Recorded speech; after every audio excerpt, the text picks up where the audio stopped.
एलै जेठक अमावस, पूजा करब वृक्ष बट, मांगब भाग्य सौभाग्य बिसहारा दाई से।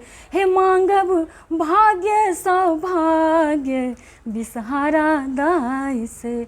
हे नैहर सासुर बनत गौरी, पूजब अरहुला तोरी, मांगब आना धन पूत गौरी माई से। हे मांगब अन धन पूत हे गौरी माई से। एलै जेठक अमावस, अम्मा परसत बेन, ओकरी सिंदूर और तेल। हे अम्मा परसत बेन, ओकरी सिंदूर और तेल, भेटत आशीष आलेल माथा झुकाई के। हे भेटत आशीष आलेल माथा झुकाई के।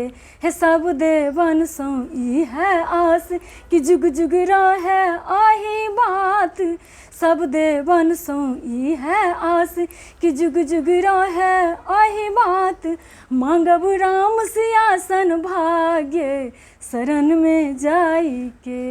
हे मांगब राम सियासन भाग्य शरण में जाई के।